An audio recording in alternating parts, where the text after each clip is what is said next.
निया की बात सुनकर आहान के दिमाग ने तो जैसे काम करना ही बंद कर दिया। इधर शनाया निया की तरफ आगे बढ़ी और बोली, क्या बकवास कर रही हो तुम? आहान मेरा पति है। जवाब में निया ने आहान के चेहरे की तरफ देखा और फिर खिलखिलाकर हंस पड़ी। इसी के साथ शनाया भी हंसने लगी। आहान ने ये देखकर अपने आप पर काबू पाते हुए बोला, ये क्या मजाक है शनाया? ये क्या हो रहा है यहाँ पर? जवाब में शनाया ने अपनी हंसी पर काबू पाते हुए बोला, सॉरी, ये सिर्फ एक प्रैंक था। दरअसल निया मेरी दोस्त है।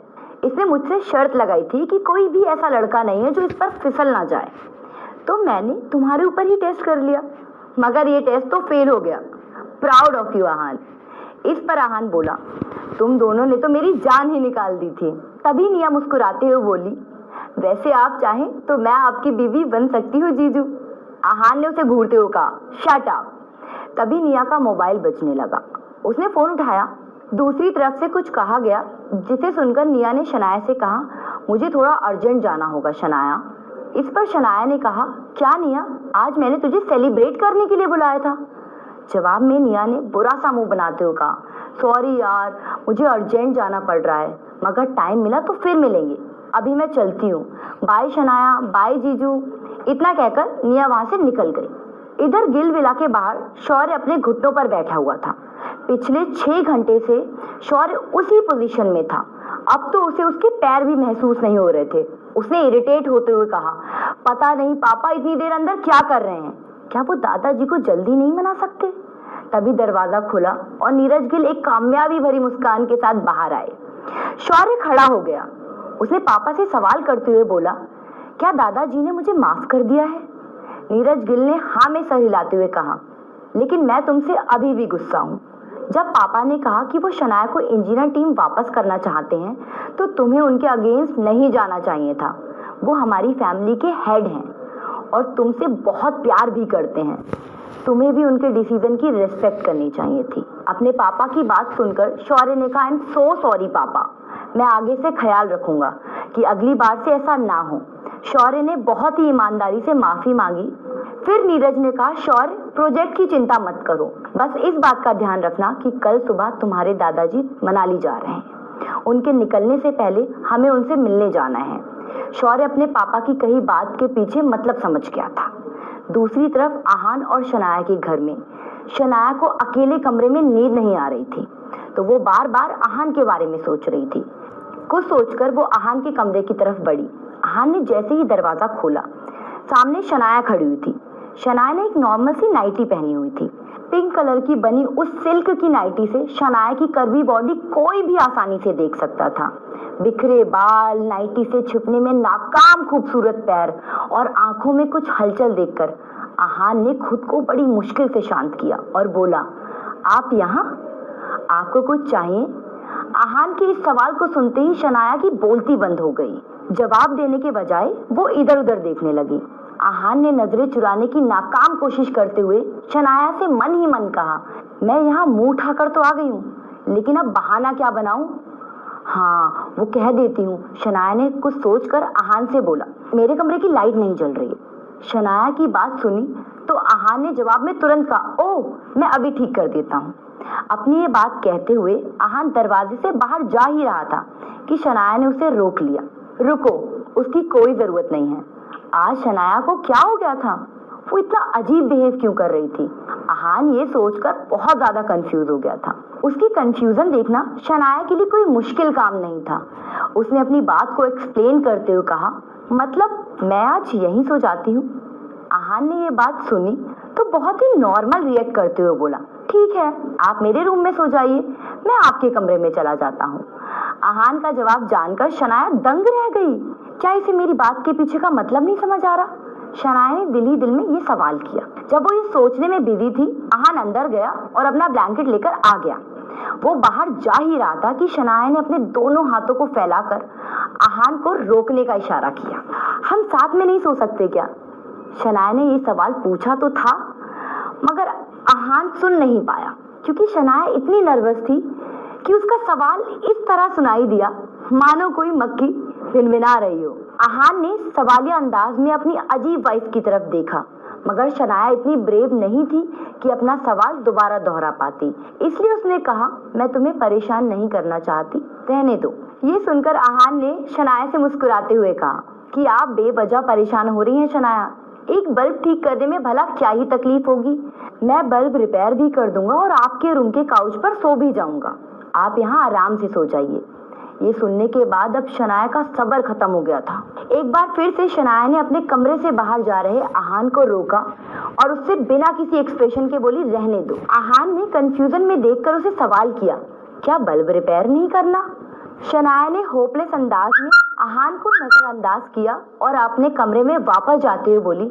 आहान का जवाब सुने बिना शनाया ने अपने कमरे का दरवाजा बंद कर दिया और दोनों हाथों से अपना मुंह छुपाते हुए बेड पर जाकर लेट गई। मैं उस दुनिया की सबसे बड़ी बेवकूफ हूँ। क्या जरूरत थी मुझे उस आहान के रूम में जाने की? वैसे तो उसे सब कुछ समझ में आ जाता है, मगर आज ही वाला उसे भोला बनना था। मुझे इतना एम्बैरेसमेंट फील हो रहा है कि अब मैं तो चैन से भी नहीं सो पा रही हूँ। शनाया ने ये बात अपने आप से कही। जल्दी ही सुबह हो गई और वे दोनों ऑफिस के लिए निकल गए। अपनी नई बाइक पर शनाया को ऑफिस छोड़ने के बाद आहान वहां से निकलने ही वाला था, लेकिन तभी उसने और शनाया ने एक आवाज सुनी। अरे आहान, आज तुम वो फरारी की स्पोर्ट्स कार से ऑफिस क्यों नहीं आए हो? मुझे तो लगा था शनाया अब उसी कार से ऑफिस आएगी। ये नफरत भरी आवाज किसी और की नहीं थी, शगुन गिल की थी। उसने अपनी इस बात को इस अंदाज में कहा था कि सामने शनाया और आहान को इंसल्ट महसूस हो। शगुन ने अपनी बात को आगे बढ़ाते हुए कहा, एक मिनट, कहीं ऐसा तो नहीं कि अब आहान के पास महंगी कार को रेंट पर लाने के लिए पैसे नहीं है? ये कहते हुए शगुन खुद ही जोर जोर से हंसने लगी। आहान ने हमेशा की तरह इस ताने को भी सुनकर अनसुना कर दिया। वो कार अभी भी आहान के रोजवुड स्प्रिंग वाले बंगलों के पार्किंग में खड़ी थी, मगर वो इस बारे में किसी को वजाहत देना जरूरी नहीं समझता था। मगर शनाया, वो अपने दिन की शुरुआत ये बातें सुनकर नहीं करना चाहती थी। उसने शगुन से बहुत ही नॉर्मल अंदाज में पूछा, शगुन, क्या तुम फिर से धक्के खाकर वापस जाना पसंद करोगी? मुझे अच्छे से याद है जब मैंने तुम्हें और शौर्य को घर से बाहर निकाला था। शनाया के इस सवाल ने शगुन की हंसी बंद कर दी थी और उसके चेहरे की वो रंगत उड़ गई थी। शनाया ने डायरेक्टली शगुन की दुखती नस को पकड़ लिया था और इतना ही नहीं, शगुन को उस दिन का नजारा एक बार फिर से याद दिला दिया था। मगर एक बार फिर से उसे कुछ याद आया और शगुन ने शनाया से कहा, तुम स्प्रिंग कॉर्पोरेशन की डील की वजह से इतना हवा में उड़ रही हो ना? क्या तुम्हें पता नहीं है कि दादाजी ने तुम्हें इस प्रोजेक्ट से बाहर निकाल दिया है? शगुन की कही बातें सुनकर शनाया दंग रह गई। ऐसा कैसे हो सकता है? कल ही तो शनाया ने डील जीतकर आनंद दिल को खुश किया था और आज उसे एकदम से इस प्रोजेक्ट से निकाल दिया था।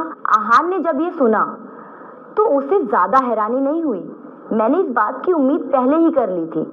शनाया के दादाजी को मनाने के लिए शौर्य और नीरज गिल किसी भी हद तक जा सकते हैं। आहान ने मन ही मन कहा। शनाया के दिल में चल रही हलचल उसके चेहरे पर साफ नजर आ रही थी। बेवकूफ, तुम कुछ ज्यादा ही सपने देखती हो शनाया, ग्रो अप नाउ। शगुन ने एक अजीब सी हंसी के साथ कहा। इन सब का क्या मतलब है? दादाजी कहाँ हैं? मुझे उनसे बात करनी है अभी। शनाया ने इम्पल्सिव होते हुए कहा। वो तो मनाली गए हैं, कह रहे थे कि अब उन्हें आराम करने की जरूरत है। शनाया के सवाल का ये जवाब शगुन ने नहीं, शौर्य ने दिया था। शनाया ने पीछे मुड़कर देखा तो शौर्य बहुत ही अकड़ में खड़ा हुआ था।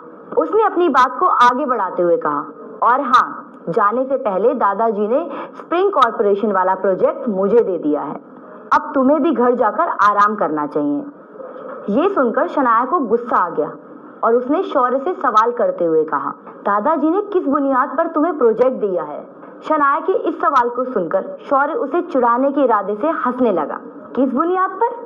अच्छा सवाल है, तुम भूल गई हो तो मैं तुम्हें याद दिला देता हूँ शनाया। मैं शौर्य गिल खानदान का वारिस हूँ, इकलौता वारिस। आगे जाके ये बिजनेस, ये खानदान, सब कुछ मेरे इशारों पर चलने वाला है। इसी बुनियाद पर मुझे ये प्रोजेक्ट मिला है। क्या ये रीजन सुनकर तुम सेटिस्फाइड हो?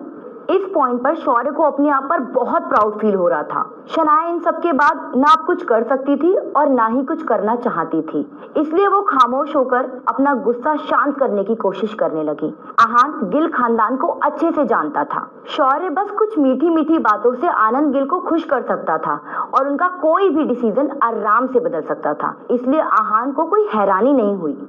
कुछ लोग बहुत घमंडी होते हैं, अपने अलावा उन्हें कुछ नहीं दिखाई देता।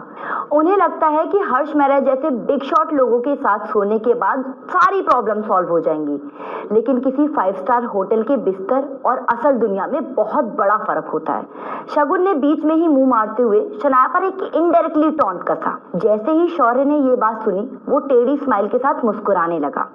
अपनी बात पूरी होने के बाद शगुन को एहसास हुआ कि आहान अभी भी वहीं खड़ा है और उसके शैतानी दिमाग में अब एक नई साजिश की तैयारियां हो रही हैं। उसने सोचा कि अब जब शनाया का निकम्मा पति भी यही मौजूद है, तो क्यों ना इसे भी इन सब में घसीट लिया जाए। इसलिए शगुन ने आहान की तरफ देखकर उससे पूछा, आहान, क्या तुम नहीं जानते कि कल तुम्हारी खूबसूरत बीवी ने हर्ष मेहरा के स्प्रिंग कॉर्पोरेशन में किस तरह डील को फाइनल किया है? ये सुनने के बाद क्या होगा आहान का रिएक्शन? क्या आहान और शनाया में गलतफहमी पैदा हो जाएगी? शनाया कैसे देगी अपनी मासूमियत का सबूत? ये लड़की अपना मुंह बंद क्यों नहीं रखती?